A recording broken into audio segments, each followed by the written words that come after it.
some more fireball double hero charge attacks for you guys, of course with some explanations on how you need to break the base down. So yeah, let's just quickly get into that. And yeah, before we get started, you can find my army link in the description of this video. Here is what I have on my heroes in terms of their pets as well as the equipments. And yeah, I'll even be talking about the seed choices that I try to use during the attack itself. So hopefully this does help you guys understand a bit better. And yeah, get you guys started on your double charges as well. Let's just go. Alright, first base over here, we've got a very compact style of anti-2. And yeah, I think these are all just meant to be some sort of anti-overgrowth spell more than like anti-root rider. It's just something so that after your troops start dying out, there's still a lot of walls left to cut through in the core.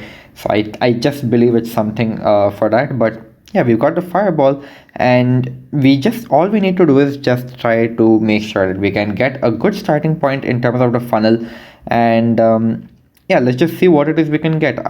So I think off the bat over here, you'll see I'm going for this ricochet cannon, and if I get a fireball on any of these buildings over here, honestly it is going to set me up really well, because I will be able to just build on top of that. Like if I get it on the warden statue, it will be most ideal. I believe I will get all of these major defenses in this area, including the enemy queen. So let's just try and go for that. You can see it is a lot of damage to begin with, but we have the spells to help ourselves out. So I think we should be able to protect ourselves well over here. All you need to do is just think of it as some sort of a queen charge, where you would devote the spells like you would normally do. And yeah, you can see I was a little late on the fireball. I was trying to use my invisibility spells to ensure that the fireball does go to the warden statue, but my warden ended up taking the enemy warden before the fireball was launched. So it went towards the left X-bow over here, but it's fine. Like we can work with that. You can see a good chunk of the base is gone. And now all I'm trying to do is I'm just trying to make sure that my warden does go towards the top of the base over here, because like this is naturally like less damage, you could say, in this area. He can deal with the enemy clan castle no problems whatsoever. Like he can just take those ice golems and sit there for a while. He will be out of the range of the monolith. And as I was mentioning that, like in the meantime I also started my queen, because I know that I've formed a hole over here. My warden is going up to the top of the base, which means I need to just start converging on the opposite side of the hole that is formed. So I will send my queen in the opposite direction of where my warden is going. And yeah, it's just as simple as that. So you can see my warden has pulled the clan castle out over here, but he has no damage on him. It's just the enemy queen, but we can use the same poison spell for the enemy queen, and now he is completely safe for a long time. So no more paying attention to him, at least for about 10 to 20 seconds. And you can see now it is just about using your heroes and creating some sort of cross tanking for each other, while also creating a funnel. So you can see I have a log launcher on the bottom, because as I said, there are multiple layers of walls to cut through, and it's not going to be feasible for me to actually give queen access to the town hall just using my wall breakers. So I'm going to be using a log launcher in this one to cut through this base very easily. And you can see the king is funneling out the right side, and you will also see I will join the royal champion over here as the king is getting ready to drain his health pool, you could say. So yeah, just making sure that we can get the value from the king himself. And yeah, I'm just going to give that initial wall break for the queen. As I mentioned, royal champion out over here. I will give maybe a super barbarian, yeti, something like that, just so that in case the royal champion does turn visible, she doesn't take too much of damage. And just look at how nicely everything is folding in together. So yeah, king is on phoenix, but like royal champion is practically still full health, and we've already gotten through most of this toxic area on the right side of the base, just because of the fact that the king can tank for us so well. And as I was saying, like literally maybe 20 to 30 seconds, like I managed to place all my heroes and funnel them respectively where they had to go while providing tanking. And yeah, the warden just freely dealt with the ice golem CC up until then. So that's another nice neat trick about this. Like you practically don't have to deal with the clan castle very often. And you can see over here it is very easily converging. We're just throwing in whatever last resources we have over here, and it's an easy 3-star. So it's just about making sure that your heroes can help converge upon the funnel that your warden creates at the start. And yeah, you can find those pockets of safety. So for example, in this one, I deliberately did not take the clan castle down because I knew, like, if the warden attacks this corner, he is very safe. The clan castle can be dealt with no problem. There's no damage on him, and it actually gives me about 20 to 30 seconds to set up the rest of my attacks so that everybody can parallelly attack the base. So yeah, a nice neat trick. You don't need to always go for the clan castle, although it is helpful sometimes. So yeah, just keep that in mind. Let's move on to some more attacks for you guys. This is also a kind of base that you can run into very often, especially in like middle legend league. So you're probably wondering, you want to fireball the core somehow, but we only have 2 invisibility spells in this army. So what can we really do to make sure that we can go ahead and do that? Well, the short answer is we're going to abuse our Angry Jelly, because it just makes sure that we target defenses. And you'll see, like, the most accessible sides are obviously these left and right hand sides over here. And although I would ideally like to get a fireball on the town hall itself, you know what, it's honestly more than enough to settle for just getting the fireball on one of these border defenses over here. It's honestly more than enough.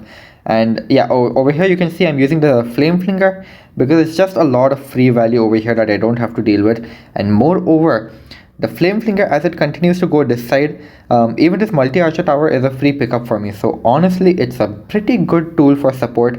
And yeah, why not? I'm getting some free value anyway. It's an entire corner of the base that I do not have to think of in terms of time, funneling, resources, many possibilities. So yeah, it doesn't really have to always go and grab the greatest value. We just need to make sure that we can kind of chip away at the base a little bit at a time, and just something to help our heroes, you know, because it's all about the heroes in this attack. So yeah, you can see over here, now I'm just going to protect the warden. The Angry Jelly has worn off, and I don't even need to use any invisibility spells to reroute the fireball because he is now so close to the core. All he's doing is targeting defenses. So as the defenses themselves start thinning out, there's nothing left except to go to the core itself. And now I know you're wondering, like, yeah, we've made the hole, the warden is going over here, but you should have probably thought of sending your warden towards the bottom of this base. It's so friendly for him. Like, he can easily deal with the clan castle over here, grab the eagle artillery, grab this multi-inferno, and deal with the CC in peace. Like, this is just so dangerous from him. There's all the enemy heroes, the monolith, those multi-archer towers. Why would you do something like this? And I'm gonna go ahead and tell you that I'm actually gonna adapt, you could say. So I'm not too concerned that he is going to go over here, because I was planning on doing something anyway for this top corner. Honestly, just one skeleton spell and my barbarian king with a couple of headhunters. It can just go ahead and remove this entire area extremely freely. So we're gonna do the queen charge section of this attack is gonna just handle the clan castle and kind of spend how much ever time she needs to, and we're gonna forget about her the same way we forgot about the warden in the previous attack. So now all the focus is on our warden.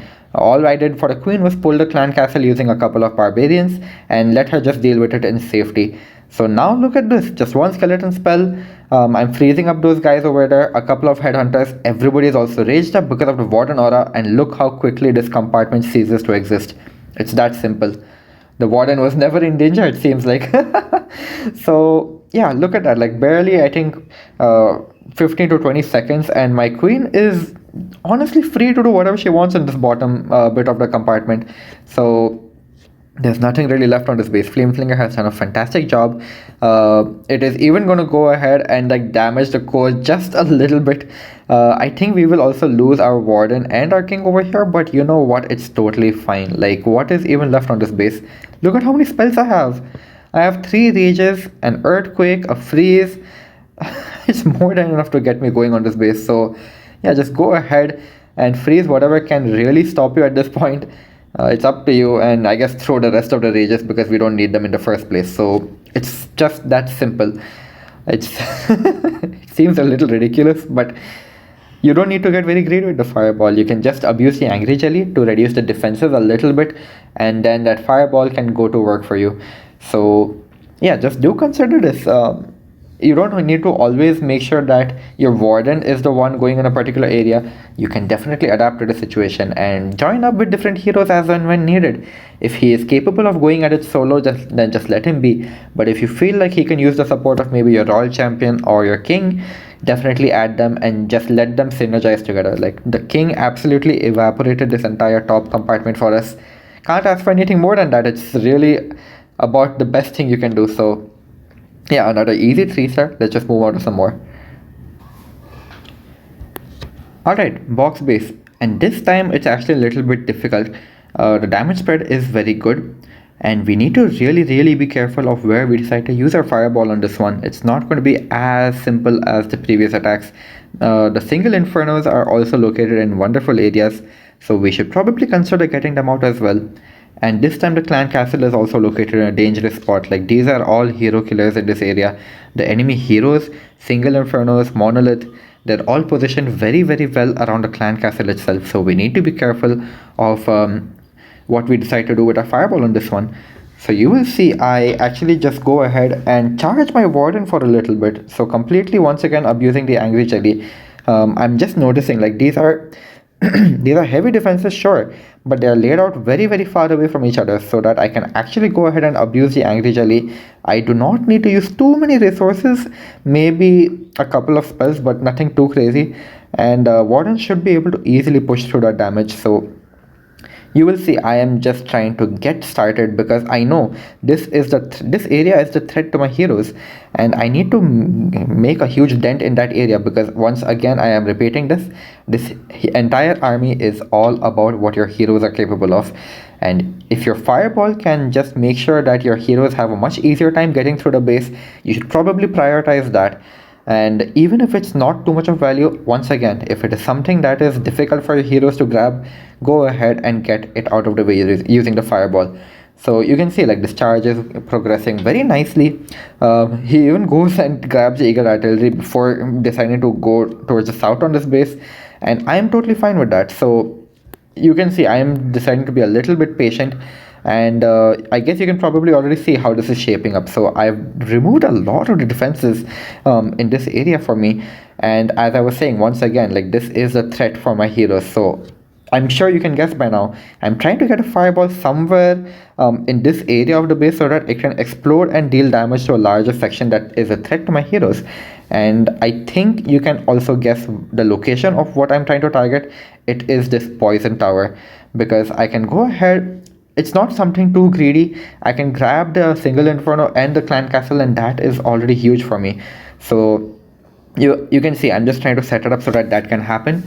I'm not using invis spells to reroute the warden because naturally he is attacking the warden. I'm waiting for him to go ahead and latch onto a non-defensive building. So you can see like this is just a perfect example. Like now, even though we pull the ice golems out, he doesn't have to deal with it in any danger at all. So he's in a much safer position, you could say. And yeah, now I only have like this stretch of defenses to deal with. And you can also see once again I'm using the log launcher, except my queen starts running outside the base for some unknown reason. I thought I funneled her sufficiently well enough, but it seems that was not the case. So sadly, yeah, the king is gonna have a bit of a rougher time over here because he doesn't have the range that the queen does to deal with the single inferno and the monolith. Not to mention, he doesn't even have the frozen arrow. So yeah, once again you can see the same protocol coming in though. Like I let the warden just chill, like I'm not even paying attention to him. Even while I'm commenting, I'm only talking about the next phase of this attack over here, because I'm sure my warden is safe and I don't really need to worry about it too much.